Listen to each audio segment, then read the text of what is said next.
Hello everybody, and welcome back to Writing the Rapids, the show where I, Joe Bielecki, talk to writers about writing. Very often those writers have been recommended to me by writers who have previously been on the show, or it's a Rejoinder episode, which this is. We are once again, for I think the 7th time, joined by Mike Kleine to talk about his new book, 14111001, which he has released himself. Mike Kleine is an author who grew up in West Africa. He currently resides in the American Midwest. Some of his other releases include Canley Stewbrick, Mastodon Farm, Arafat Mountain, Third World Magics, Lonely Men Club, Burnin' Oceans, and more. Before we get into my conversation with Mike, let's remind you that you can help out this show for $2 a month at patreon.com/noisemakerjoe. You can get these episodes a little bit earlier than everybody else and make me feel good about myself. You can also buy my book. It's called Tired. It's on Amazon, and you can DM me for an ebook link if you'd like. You can toss me a one-time donation over at paypal.me/noisemakerjoe, or tell 2 friends about the show, like, comment, subscribe, all that boring stuff that feeds the beast and puts the show in front of other people's eyes as well. Now, without further ado, let's get into my conversation with Mike. Let's start with you tell me how the name of the book is pronounced. Well, there's several ways. I like to call it 1411,1001, or you could do 1411-1001. But secretly, the actual title of the book is "If You're Into It, I'm Out of It," because those numbers are actually letters. But nobody knows that. So all 3 of those, or all 4 of those titles, are actually interchangeable. That's sick. I like that. Okay. How did you pronounce it? I hadn't. You haven't tried? When talking to my wife, I said, "It's the new one from Mike Kleine." And she said, "Oh, cool." That's the whole title. End quote. Yeah. Well, because I remember last one you did was Ag Bog Blushy, right? Which right. I Another Googled. hard one to pronounce. I Googled it and I learned it's a real thing, and I said, "Great, cool."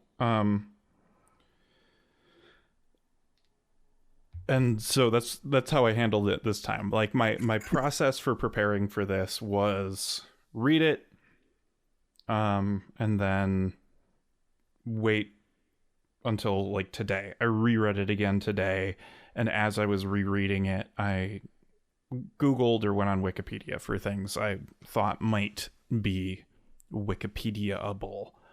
And so I Googled the title, and Google's AI thing was like, "Oh yeah, that's the new concept album from Mike Kleine." Also, it's this one class for like respiratory nursing something or other. Like it's a code for a certification class or something. And I was like, I don't think that's what that is. I guess I'll just have to risk sounding stupid and just ask a very simple question. So there we are. We did it. I love simple questions. Yep. And then so after rereading it today and going through and Googling it, I listened to the cassette, which I really enjoyed. I don't know, you don't post your music around a lot, but when you do, I enjoy that you do. I have the, what's the blue one you did that's on Bandcamp? Karaoke night at Daisuke's. Yeah, that's the one. Yes. Yeah. And whenever I have like my entire Bandcamp library on shuffle, it like always seems to come up. Which is funny because it's like, I don't know, it's like 15 minutes long. Yeah. And it's like, all right, well, I guess I'm doing this. I mean, like I got a lot of like slush wave stuff that's like 58-minute long track that usually I'll skip if that's the case, because that's like, you got to be intentional about listening to something like that. Absolutely. But yeah, I liked the sort of like, I can't decide if I want to call it analog horror by way of vaporwave or vaporwave by way of analog horror. And like the sequence feels important, right? It's like a he, they, he sort of thing, right? Like, but I'm not sure what it is. I'm not sure how I feel about it, but I do feel that like the sort of grand Kleinean narrative is in a really interesting place, because it felt like this book had more space to it, like more like we've talked about how like the work itself is becoming more minimal, but like the setting is becoming minimal now, and that's really fascinating to me. It reminded me of, and I have like no idea where it came from. Like it was clearly from a longer thing, like an animated short or a web series or something that had been cropped down for Instagram Reels. And it was like two guys talking about like practicing ceremonial magic rather than Buddhism, because like our Western brains are more wired for it. But it was like two little guys and they were like walking around, and it was kind of like how this book works, where it's like they'd be like in a shipwreck and then they'd like hop through a hole and now they're in an apartment building, and then they like open a door and they're in a rainforest as they're talking about it. Yeah. So that's kind of like, that's a very, I don't know, mood board sort of how the book and its associated ephemera affected me. Yeah. I mean, the thing is, what you mentioned about the Instagram Reels thing you're watching with the two people walking through anything. I wanted to think of a concept of how can I have two characters basically go wherever they want, whenever they want, however they want, right? And even though it's never directly addressed or said in the book, they're basically in a magic school bus type car that does whatever they tell it to do or whatever it wants to do. And then if it does something they don't understand, they just go with it, right? And I think something I've always done with my work is when something weird or not traditionally expected in real life happens, the characters don't actually question it. They just kind of go with it, right? And then if someone dies, that's just part of life. They move on. They don't really mourn or ask why that person died, or they'll signify how that person died, but then they'll just carry on, right? And then with this, when you mentioned the style of maybe music or just the audio, analog horror by way of vaporwave, no one has told me that yet, and I'm processing that right now, and I totally get why you're saying that.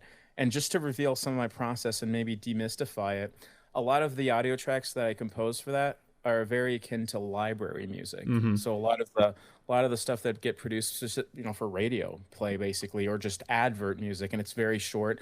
I've always enjoyed that. I have a lot of records that are from that time that I've saved and I listen to occasionally. Perry Library Music is a Canadian collective, I guess, from the 70s.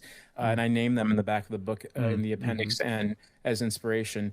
And I just like listening to that music because, yes, library music is the genre or the type of music, but you never know what you're going to hear depending on the mood. If it's supposed to be dark and somber, it sounds completely different than something called that's upbeat. And a lot of them would come with descriptors of what the music is supposed to sound like, so that if you are at a radio station, you can just cycle through it and say, I need something upbeat right now, so I'm going to pick one of these 4 tracks, right? And I try to do that with this, and that's why a lot of those tracks are, seconds long. They're 30 seconds long or less, and I wanted them to sort of affect that mood. So instead of the characters saying how they're feeling, the music kind of tells you how they're supposed to be feeling, even if it's not always in sync with how they actually feel. It's also maybe how the world is feeling with them interacting with it. So a lot of the emptiness, or you said the minimalness, not just the prose, but also just the setting, that was on purpose because I wanted the audio to be literally one half of the text. People that only read the book, they'll get a story. It'll make sense the way it makes sense. But if you listen to it, either while reading it or separately, it creates a whole. In that way, unfortunately, I kind of guide the reader more toward what I was thinking, but it also adds another dimension to the reading, which is what I always look for. I always want to see what else I can add to something that I've written that's not just the words on the piece of paper. Right. It's interesting to listen to it after having read it by myself, because like the computer man voice you chose, I'm assuming it's computery. Like it's very good. However you did it, like it's like just human enough to like edge over the uncanny valley, but there's also enough Microsoft Sam to it that that you know, it does, like, it kept me questioning for a little bit. Yeah. And but like the well, I guess what I'm realizing for myself now that I was realizing subconsciously is that some of my writing projects have been more influenced by you than I initially thought. Talking about how like people are not questioning things and they're kind of just being pulled from scene to scene. I feel like in the two sort of like serialized pieces that I'm like that I add to every now and again. Like one, it's kind of implied that he's like dissociating, and then in the other one he's just like too depressed to care. Whereas like this, almost like within your universe, it almost seems like a cultural thing, right? Where it's just like, oh, mourning, we don't do that here. We're just we're back in the car. So it was surprising to hear announcer man voice narrating the story, because then, right, you're saying you're guiding people toward like more what you're thinking, and so it adds that other layer of like, okay, why did he choose that voice? Especially if it's computery, like he could have chosen much more standard, you know, congratulations on buying your new Toshiba TX VHS player sort of voice. Like it's not quite into there. It's not quite into like Instagram voiceover guy voice. That voice was everywhere. I'm sure you know the one I'm talking about. I do. It sits somewhere in between. And that was interesting because it's like, okay, like that, the bravado of the voice gives the narrator more of a feeling of agency than I would have given him just reading the book. Yeah. And you're absolutely right. It's a computer voice. And I thought for a while that there might be some issue with that because, you know, right now the whole AI debate, everyone's going, oh, you're using an AI voice. Why don't you just hire someone on Fiverr.com, or why don't you hire an actual voice actor? And I did a bunch of tests. I had real people do they didn't read the entire thing. I just did, you know, read a page. So I went through probably 25 computer voices, maybe 30 actually, and then maybe a couple of real people, because I also tried reading it. I don't ever like how I sound, and you know, a lot of people say just read it as yourself. Maybe I'll get there eventually, but for this particular project, every time I listened to myself, and I would do it in different ways, different tones, I would not listen to it for a week, come back to it, and I still just didn't like it. It was fine, but it's just not what I wanted. The computer voice, everything you say is exactly what it is. It sounds almost perfect, like it sounds like it's a human, but then there were parts where it was too good, so I purposely made it mispronounce things, where it's like, oh, that's the computer glitching out, where it's actually me making it glitch out. And I also did that with the karaoke audiobook, where it's a computer voice, but I do it goes through a sequence of different voices, and that was on purpose. And the reason I like the computer voice, it has nothing to do with the AI thing. I'm removed from that completely. If anyone thinks that I'm trying to send a message through that, it has nothing to do with it. It literally is just my fascination with text to speech, and how in the early days it was the very Stephen Hawking sounding voice, which I love.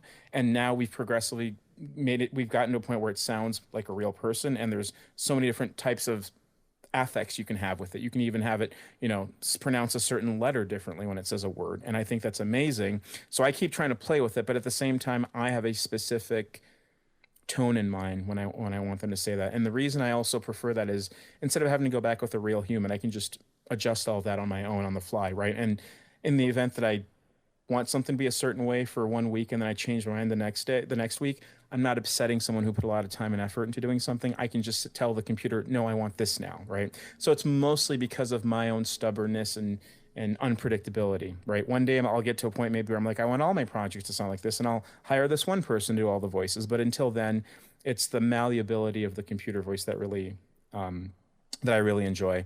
And to your point, reading it, whatever voice you had in your head for the narrator is usually going to be completely different from the cassette or the audio. But at the same time, I don't think that that hurts it, because you could listen to the audio and say, oh, I don't like that. I'm going to go back to the voice that was in my head. So I like also giving that sort of option where people can either have them be completely separate, or they can just mold them into whatever they think it should be, sort of a hybrid of both. Yeah. What, just out of curiosity, what program are you using for text to speech these days? So for the text to speech thing, I literally go into Google and I type in text to speech, and then whatever 20 things pop up, I save them into a Word document. And then what I do is I go into them and I look at the samples they give you, and usually they give you like a 5,000 word limit per day or whatever for whatever voices you want to use. So I would just go through that, and then I'd record it in Audacity as a playback. I'm not paying for it. I'm not paying for any of this stuff. So then as I started getting closer to what I ended up liking, there was a name for the guy I used, but I forget what his name was. And I think there was a part where I actually would intersperse two different names together, and it would like weave in and out. But then I didn't like that. So because of all the different tests I've done, I wasn't logging what the name was, but I just kept using that. And yeah, whenever I'd reach my limit, I'd wait a day, come back the next day, type another 5,000 characters or words or whatever it was, and then start recording that, ponder, think if I like it, and just rinse, wash, repeat. So I have no idea. If I look now, I could probably find it, but I don't know which one it is. And to be honest, none of them are better than the other. They all do the same thing now. They're all very, very much synonymous. Yeah, I dig it. I like this discussion has become tacit permission to enjoy the way that the voice sounds now. You don't have to worry about it. We think it's all good. Yep. And I dig that. And I like that. Like, obviously, part of the reason people hate AI is because it allows you to be lazy, and which is why I was not worried about it when I was listening to it, because I was like, that's not how he operates. He's doing something. No. He's doing something intricate. I mean, and truly, I was correct, which is yes. Which is nice to be able to say publicly that I was right. You're right. I make it way harder for myself than I need to. I could have just made it very easily. And yeah. I never do. Well, I mean, like, it's got to, I think you're a process artist. I think that's what it is. Like, I think someone close to you should make a documentary of, like, and it's got to be without your knowledge, documenting how you like write the next book or the next one, because I think there's a lot to it. Like, yeah, all of the parts between having a book out and writing the first draft that I like famously dread, I feel like those are all your favorite part of writing. And if I could somehow subsume you into my consciousness, I would become unstoppable. And you're absolutely right. Those two, I do enjoy all those parts of the process very much. And that's wonderful. And I'm eternally jealous. I just have to let myself like it. I gotta just let myself like it. But this, yeah. I wanted to. Oh, the thing about the voice, the way it sounds, in terms of the authoritativeness to it, and you were giving the reader, you're very permissive with the reader too. This is something I've noticed about you, but like, from my perspective, because your world is so interesting to me, because it is always recognizable, but you tend to keep making choices that surprise me within that recognizableness, and are also choices like I wouldn't make if I were trying to make, a 1980s mystical psychedelic journey through time portals, if I were somehow trying to do Cobra meets Interstellar on VHS, like it's this is not how it would turn out. So it's like fascinating to me. And also just like certain things that you put together, especially in your more sort of maximalist or less minimal works. But anyway, the authoritativeness of the voice is like it gives me as a person who's like constantly trying to understand like even like specifically like what it is about your writing that compels me so I'm very trying to become like cognizant of the choices you're making as choices, and then saying to myself, okay, why is he making that choice, and feeling like the choices are specific. I had the same sort of journey with David Lynch's stuff. This is like maybe this will become illustrative of what it is that I'm doing, where like I was of the mind for a long time, and like clearly very wrongly, that like, and maybe it's because he was like a painter first, and then he like his story of like seeing the shadows dance across his sculptures coming in through an open window, and he's like, oh, what if I could make sculptures move, and sort of like reinventing the wheel when it comes to filmmaking. I had it in my mind as a dumb college kid for years that like he just didn't watch movies, and he like didn't read books, and that like all he was doing was painting and making movies, and like had none of this, like that he was like this singular being, right? And like I would like, my parents bought me a book that some guy wrote called Decoding Lynch, and I like have it on my shelf, and I've never read it because like I didn't want that, right? I didn't want it. And as I've lightened up and gotten older, I've come to realize, and like seen interviews with him like talking about movies he's seen. Yeah. Like he's clearly seen movies, guys. Yeah. And like, I don't know if he was a movie buff before he started making movies, or if he started making movies and then did the thing that's like the proper thing for an artist to do, which is to say, I'm going to study my medium to figure out how to do it correctly. But so I like had this idea that like the things that he was doing were special because they were kind of like unfiltered, and they were just kind of coming out of him, rather than like him making specific choices to like that spell broke for me when people were talking in like a behind the scenes thing about Twin Peaks, about him like with tweezers placing grains of sand on Laura Palmer's face for that initial reveal on the beach. And it's like, okay, no, I gotta go hard the other way. Everything I see on the frame is very specific. And then I have to go back the other way when I hear that like he only ever took like 3 takes of a scene. It's like, okay, like he's doing things specifically but leaving room for play, which is actually, again, kind of just the correct way for an artist to do things. So I accept the way the voice sounds on the cassette, even if it goes against how I was interpreting just the text, because it's a choice the author made, and I'm trying to figure out what the author's deal is. So yeah, I'd like that's kind of where I'm at with it. I had this chat with or I had this conversation with Treffery a long time ago, or I guess kind of recently, last year, I don't know, when he was on for Massive the second time, where I was talking about this anxiety I have when talking about experimental, air quotes, work, where it's like I can't tell if someone's doing a thing, TM, or if someone's fucking around and it's interesting. And I don't want to talk about the latter as if it were the former, because then I've fallen for the joke, or I've been made a fool of. Yeah, I don't know. Where are you at with all that? That was a lot. No, that's fine.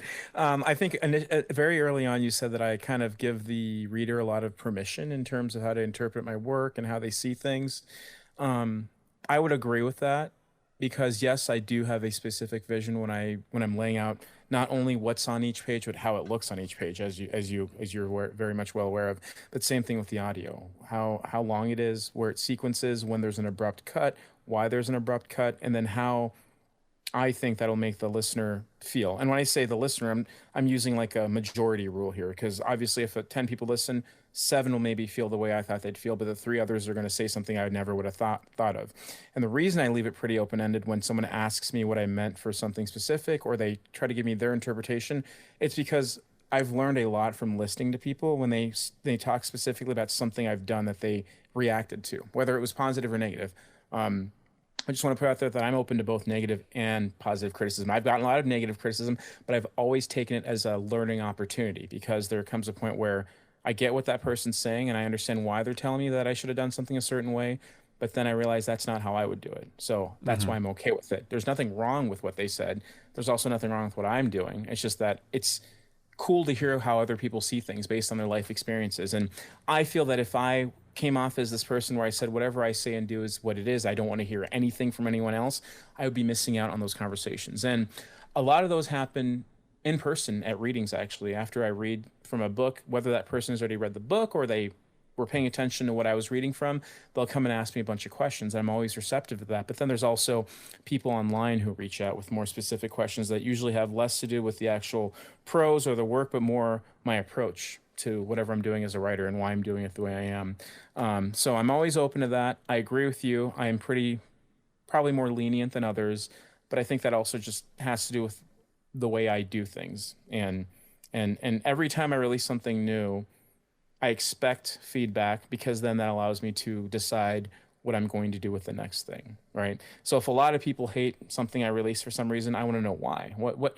is it? Because I did something different from before? Is it because the expectation wasn't there? Or is it because I completely fucked up and this whatever I did I should have not done the way I did, right? And I want to hear that. And thankfully, I think people feel comfortable enough to tell me that, whether it's in private or openly online. So I always just see it as a back and forth dialogue, because I'm writing because I enjoy writing, but I'm also writing it because I feel that I want to tell a story to very specific people that are looking for those stories without realizing it. I mean, that may sound a little bold, but that's really how I see it, right? And that's why I think a lot of people may not care for what I write. They say that's trash, I don't understand it. But then you have very specific people who read it and they realize, oh, I didn't know people were writing like this, or I didn't even know that I wanted to read this. This is fantastic. And hearing those things are really what kind of keeps me going, because it's having a dialogue with someone you've never met indirectly, but it feels more intimate than actually talking to someone in real life sometimes. And it's something I never expected, and it keeps happening, and I kind of just hold on to that, and that's kind of what keeps giving me life force to keep doing the writing thing, I guess. Or at least that's one half of it, because I do very much enjoy the writing process. I really like doing all of it. I like discovering what I'm going to be doing. But then the other half of it is also the engagement from everybody else, even other writers, other authors who their writing style has nothing to do with what I'm doing. We're completely different, but we both appreciate what we're doing together, not only in respect of what we're doing individually, but also in reference to the community and the people that are actually reading that. And I think that that's a fantastic thing that's come from the internet, and being able to, like what we're doing right now, having a conversation as if we're sitting next to each other, but we're not, right? And that's what I'm trying to keep that going forward by indirectly addressing that with all my work, but also still kind of making it hopefully clear that I am very much open to hearing what people think about my work. I dig it. I want to know why you chose the Bob Hickman quote for the beginning of the book. This is not the first time he has appeared on this podcast or in books I've read for this podcast, but before I say too much about our good friend Bob, I want to know why you chose to lead off the book with him. Well, so for people that are not familiar with Bob Hickman, could you read what the quote, what it is? Absolutely. Maybe I will be touched by the same divine madness as Bob. God entered my body like a body my same size. Yep. God entered my body like a body my same size. So that's how the book opens. And to put it very basically, the only reason I know about Bob Hickman is because of Barry Logan. Oh, And Logan Berry. Logan I said Berry. it backwards. Logan Berry, Barry Logan Berry. A name I don't say out loud too often. I just say it in my head. Logan Berry had sent me I think it was an Instagram DM, and he said, "Have you heard of this Bob Hickman?" And I was like, "Who is this?" And he sent me a picture of Bob's car where he literally has that quote. Yeah, I don't know if it's spray painted or whatever, but it's painted on his car. all And then he over sent it. me, it's yeah, all over it. And then he sent me a picture of what Bob looks like, and he has like a bowl cut that I think Hmm. he just manicure. He does that himself every week, and I became fascinated by this individual. I said, I mean, is this a real person? Then Barry was like, yes, or Logan kept saying, yes, it is. And to this day, as of I think, what is it, last week, he keeps sending me updates about Bob Hickman, Wow. and I've decided that other than the initial research that I did of Bob, I have not looked further into what Bob does or who he is as a person. All I know about Bob is through Logan. Mm. And when Logan sent me that quote about God entering the body and how it's phrased, I said that doesn't even make sense. Like I don't get this. Like, what does this mean?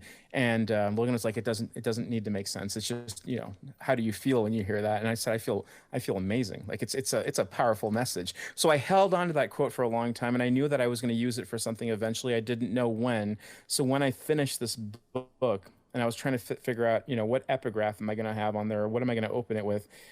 It just there was like a light bulb. It just flashed in front of my eyes, and I said, Mm. I must use this. So then I put it on the page. I waited a couple weeks. I came back and I said, yeah, this makes sense because it's mysterious. Everyone interprets it differently. I don't know that it completely makes sense. I think it resonates with the work as well because it talks about mysterious powers and mysterious things happening to you, and then how you react to that. So yeah, all this is Logan Berry's fault. Point the finger at him. I'm very I much love not, it. like, if it weren't for him, I would have heard of this Bob Hickman guy because I'm not.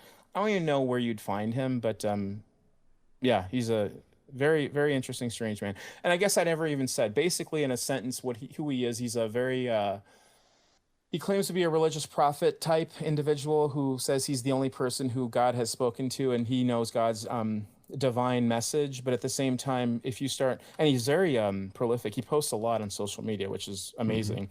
But as you start following those posts and you start reading between the lines, it's also very clear that there's something wrong with him. He's not totally there. But you could argue that that's what a prophet is, right? Historically, or in biblical terms, prophets were always strange individuals. So canonically, he is a prophet, right? Because he doesn't make sense, and he doesn't need to make sense because he sees things and understands things that we don't. But yes, that's why the quote is there. There's a few good YouTube video essays for anyone who doesn't know who he is by now. I will refrain from saying too much about him um, for you because I think you should receive it only from Logan. At this Hmm. point, I will keep the purity alive. Thank you. But I've known about him for years and years and years from my time obsessively watching all the like strange here's six weird things like Rainbot and Nexpo and type videos on the internet, and I've since really Hmm. moved past that because I simply don't have the time. Yeah. But I also feel like the internet has become not mysterious at all, and it's just recycling a lot of the same stories. But Bob is a very fascinating guy. I love him, and I wish him only the best. And I honestly believe him.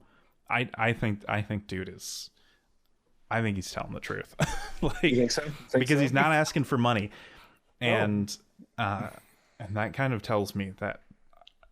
And like he also, again, I don't want to say too much. He also seems incredibly harmless as far as people uh, receiving any sort of like spiritual psychosis.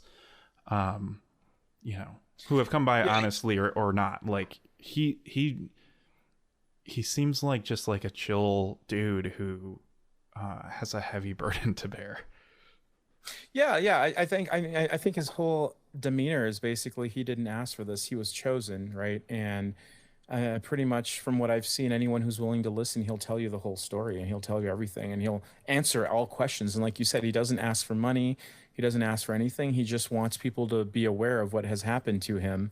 And then he's willing to delve into the specifics if you're wanting to listen. And I think that if you say, I don't care, I don't want to hear this, he'll leave you alone. He'll walk away. But beyond that, I mean, other than his physical appearance and everything else, I would say that to the average person, he would probably come off as a slightly strange individual. Just slightly. There's something's a little off about him. But yeah, like you said, for what he says has happened to him, you would expect him to be a little more, I don't want to say dangerous, but a little more fanatical, a little more aggressive, which he's not at all. None of those things. Yeah. I think maybe that's why the legend of Bob Hickman has persisted for so long, because I don't know, someone correct me in the comments if I'm wrong, but like he has seemed so harmless. And like you could be like, well, I don't know, you could parse what harm is, but whatever.